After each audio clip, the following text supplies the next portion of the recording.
Hey, so this is Mike. I'm the drummer and the second biggest ego in No Good Sons, and welcome to Bourbon or Beer Redhead versus No Good Sons, episode 2, Drummers. So it's me and my brother Nathan from Redhead. How you doing, Nathan? Hope you're well. All right, let's do this.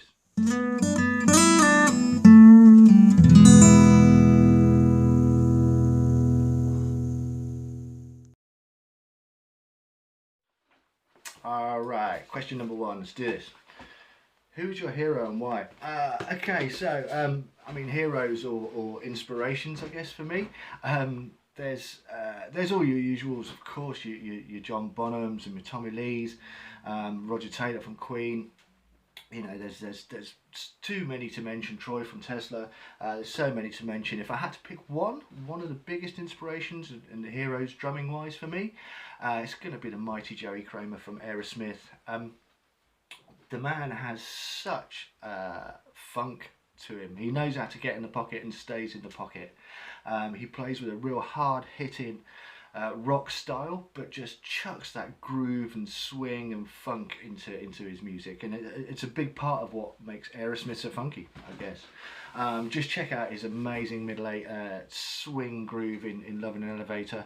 Fantastic, or right back to the early days with Walk This Way, and the simple but so effective swinging beat on that record. So yeah, Jerry Kramer all the way. He's an absolute legend. Don't really have any heroes as such. Certainly as a teenager I was fascinated by punk rock, in particular Sex Pistols, and therefore in terms of an idol, if you like, John Lydon, Johnny Rotten. His sense of style, attitude, I just found it refreshing. Then that made me delve into the lyrics and the music and try and find out what went behind all of that. So quite a large influence on me as a younger person.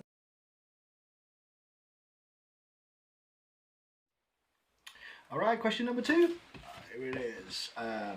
Famous people you have met and any awkward moments. I've actually met loads of famous people in my life, weirdly, but the majority of them have just ended up with a very drunken me verbally abusing them, and can't really be repeated on here, sadly. If I'm ever in the pub with you, though, ask me and I'll give you the skinny. So I suppose the last one, or the most recent one, I guess, which was a little awkward, is I met Troy from Tesla. Was one of my heroes. Been a Tesla fan for like 30 years.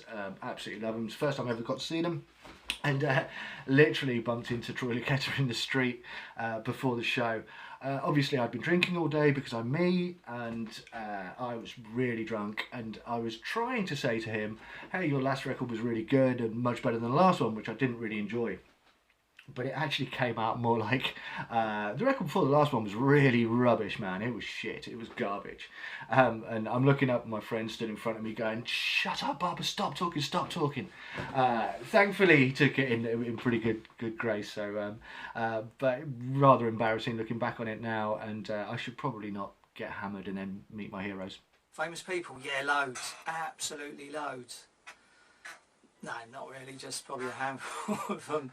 So let's think. Peter Shilton, Johnny Herbert, Zara Phillips, Nick Moran, Madonna's head of security, Michael Schumacher's minder, Bill Carter, Smiley. And one for Els, Tom Cruise's security team for the Vanilla Sky premiere. So in terms of an awkward moment, probably a lot of those had some Nathan awkwardness in them, as do most of my encounters. But the one I probably want to talk about then is Nick Moran. Back in the 90s I did a bit of roadieing one gig's roadieing for a local band called Feckle, and their singer was Simon Moran, and Nick, with the same surname, is Simon's brother. And this was all pre-Lock Stock. This is when he was a starving actor and had done maybe a couple of Crunchy adverts or whatever it was, and the bill. We all went out after sound check to grab a bite to eat, and we went to a Greasy Spoon, and I didn't particularly enjoy my meal at all, but Nick finished it off, so cheers Nick. Just thought of some more. Charlie Harper, Joe Campbell from South Today, And wasn't really meeting as such, but Richard Wilson, back in the 90s when I was a courier, walked out in front of me, / I was driving sort of in his way in Soho, and we certainly exchanged looks, and he spoke to me quite aggressively with some choice names. Oh, and I once saw Danny Minogue walking through Basingstoke Town Centre.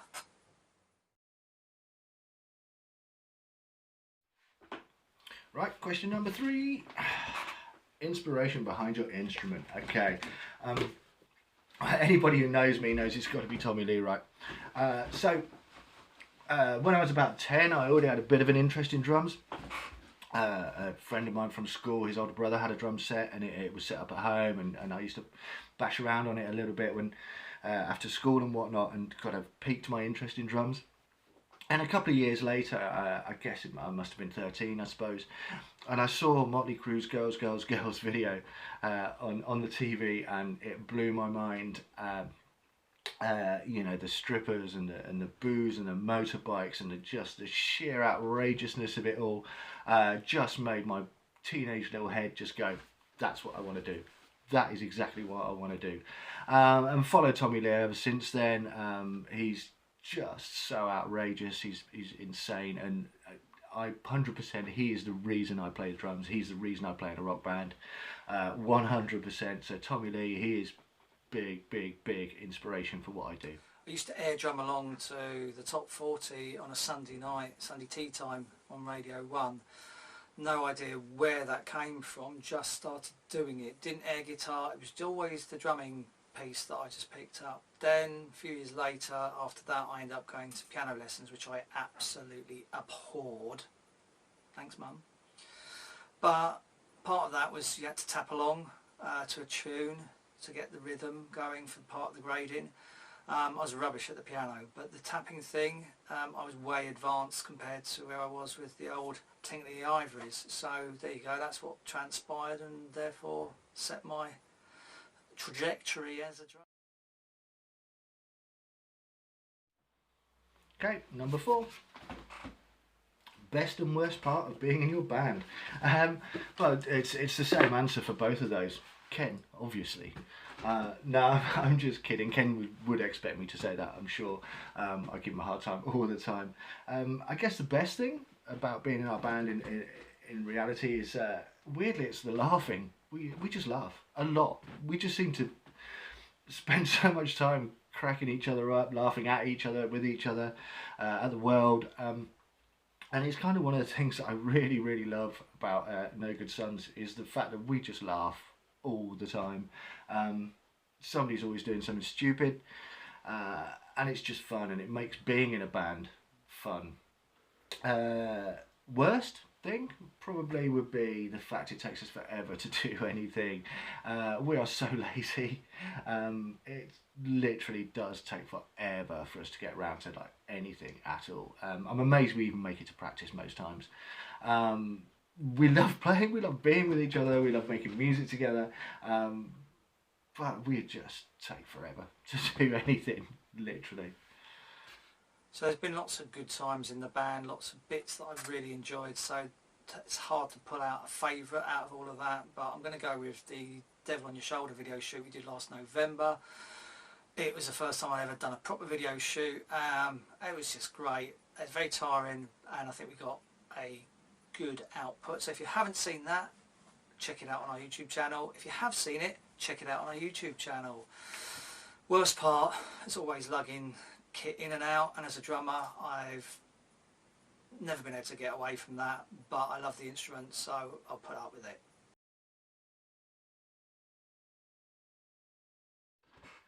Number 5. First band, etc. Okay, so I've been in many bands. But one of the first bands I was in, we never even rehearsed. We didn't even own instruments, but it was just an excuse to get drunk and call ourselves a band and hang out. We were called Headcase, and we were going to call our first album Betty Ford Won't Take Headcase. No idea what we sound like musically, because we never played, we never rehearsed. I suppose when I started playing properly, it was in a band called Caffeine Conspiracy, with Catty, actually.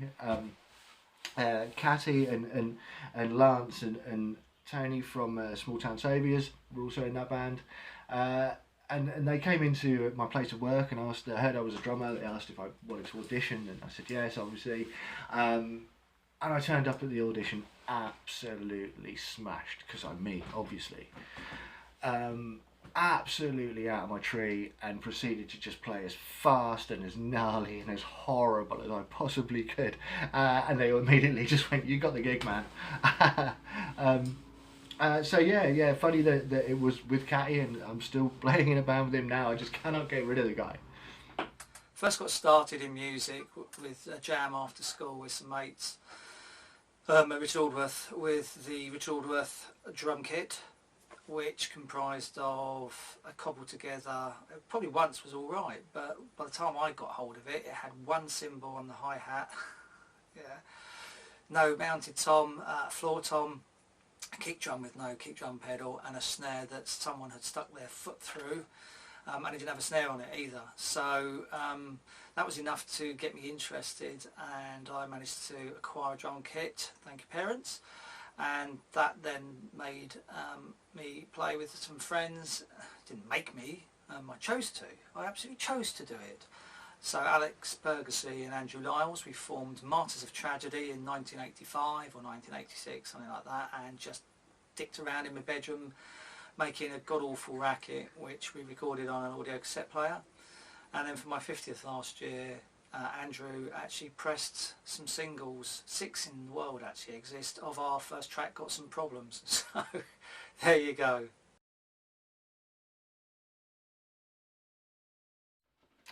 Alright, number 6, let's do it.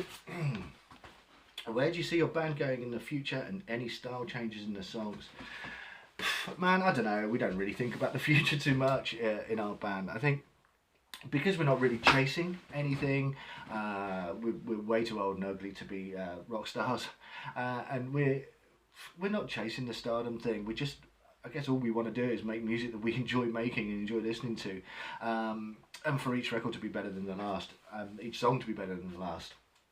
I think that's something that we really are, you know, that's it for us. That is the end goal, is to just enjoy it, have fun, and all the rest of it.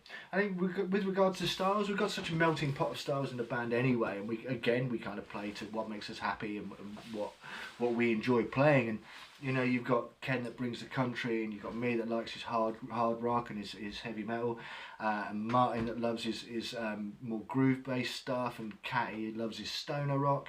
We kind of chuck it all into a pot anyway. So, you know, we will obviously always just emulate what we listen to, what we enjoy listening to, and we're just going to make music for ourselves. The style will be what it is. Every album will be different slightly, I should think, but still sound like the Sons. Well, gigging's out, isn't it, at the moment, so we can't be doing that, which is a shame, as we were getting quite tight. So I think when we get allowed back together, we'll be rehearsing again with a view at some point being able to unleash ourselves again live, in whatever that form that might look like in the future. We need to finish off the album. We've got 9 tracks in the can, as the kids say, or not. So they need to be finished off, mixed, mastered and released, so look out for that. We're not going to see any change in style, I wouldn't say. I think we've now got a Redhead sound that seems to pervade across all of the tracks, which is interesting because we've got an eclectic mix, so it's just going to be more of the same but with the Redhead sound.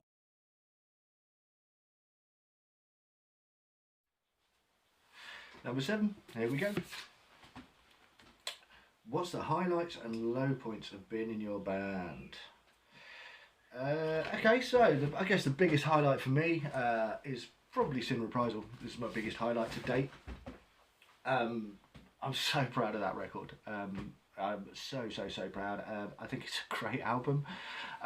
We put a lot of work into it, and of course I'm proud of every album or any music I've released or created over the years. But Sin Reprisal just does it for me. I wouldn't change a thing about the album. I really wouldn't, and it's definitely a massive high point. It'd be interesting to see if we can top it. You know, obviously we want to. That's what we're going to plan to do, but we'll see. Lowest point? I don't know. I guess now, lockdown, because we don't get to jam, we don't get to play at the moment. Yeah, it's definitely now. I can't wait till we do speak still every Saturday evening. We kind of virtually hang out, but you know, the low point is the fact. Lowest point in No Good Sun so far for me is the fact that I can't make music with the guys currently. So roll on, you know, end of lockdown. There's been too many highlights. The whole point of being in the band is it's meant to be fun. It's something you want to do, not have to do or feel forced to do. So done all, you know, since I joined, learned the songs, the excitement of meeting new people, you know, and getting to grow that friendship with the guys and expand your vocabulary musically has been, you know, something that I've really enjoyed. The recording process, I've been in the studio for a while, so the fact we got all of that done has been really enjoyable. The video shoots we've done has been great. Social media stuff's been great. The gigs have been good as well. It's all been good. Low points have got to be things like me trying to learn the songs and not feeling like I'm doing them justice when I first joined. I think I'm probably just about there now. Maybe the guys would say, perhaps not. Maybe the guys would say the low point for them was when I actually joined.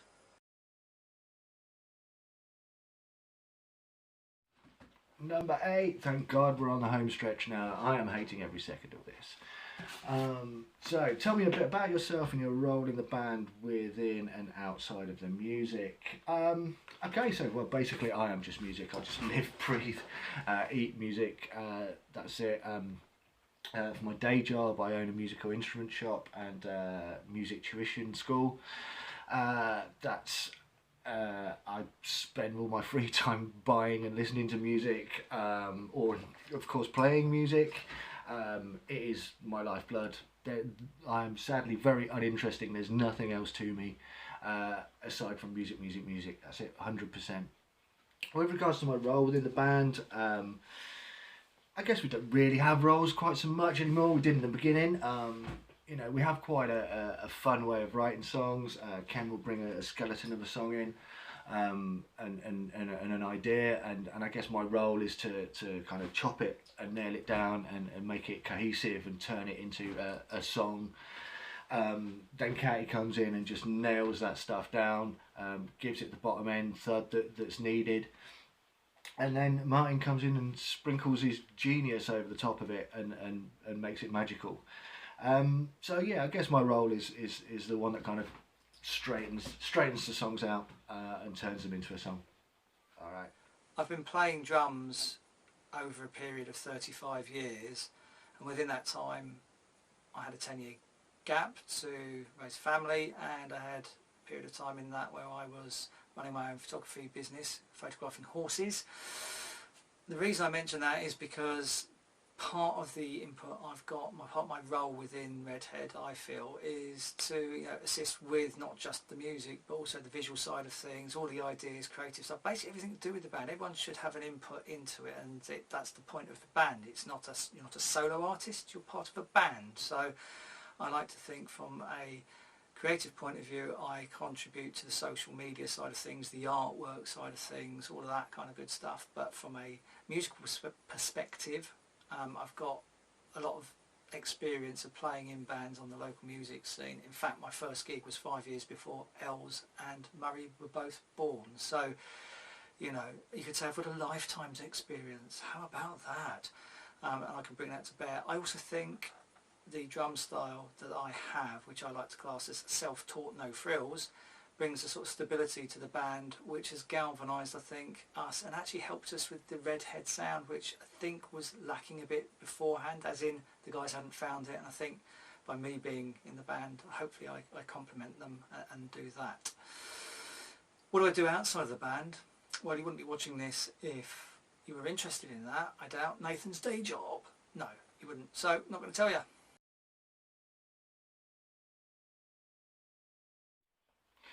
Number 9. Describe each of your band members using a single word. Alright, okay. So Ken, flitty. The guy cannot sit still for 5 seconds. The guy is here, there and everywhere. He's always thinking about the next thing. He's always ready to do the next thing. Definitely flitty. Like, yeah, Catty, unlucky. Sorry, Catty. But you're probably expecting me to say that. Catty is the most unluckiest dude I think I've ever met. He could be stood in a crowd of 1,000 people. Something will fall out of the sky and it will hit Catty every time. And you know what's great about Catty is that he's so positive. Like, you know, he knows how unlucky he is, but he's so positive, so chipper all the time. You know, fair play to him. But yeah, my one word for Catty is unlucky. I'm sorry, brother. Martin, there isn't a word to describe Martin. I don't think. Martin is just Martin. I think you need to spend some time in Martin world to even begin to comprehend what Martin is. He's an enigma. I've known the dude for 30 years and I still have no idea what goes on in his head. So I can't actually describe Martin in any other word than Martin. And me? Drunk. Obviously. Nathan, pedant. Lee, unequivocal. Murray, sanguine. Ellis, tenacious.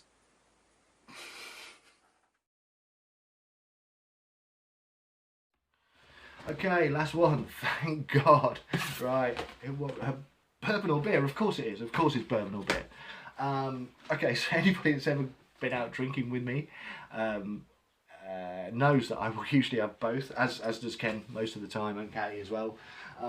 So, you know, obviously both. That's what I always have. I guess I'm not allowed to pick both. So I figure I've got to pick one. So I'm going to go beer, I'm afraid, guys. I know it's going to freak Ken out totally. Yeah, beer all the way for me. I love bourbon. Everyone knows I do. But beer is everything. Beer is so versatile. You've got your IPAs and your stouts and your lagers and your bitters and all of this stuff. And it's all good. I love it all.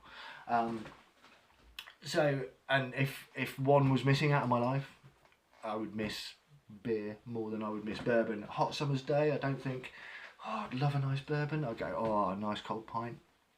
That's what I need. So don't get me wrong, and sorry, bourbon. I will drink a bourbon just so it doesn't feel left out. Thank you for watching.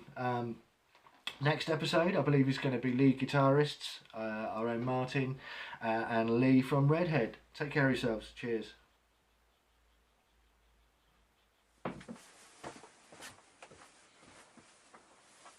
Beer.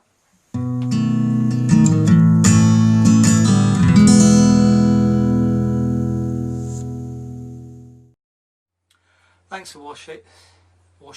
Thanks for washing. Thanks for watching. Hope it's not been too monotonous or tedious for you. Well, Mike's bits are probably ace. Hopefully there's been some edification for you, and look out for the next episode in which the guitarists Martin and Lee talk about guitaring in stuff that they do.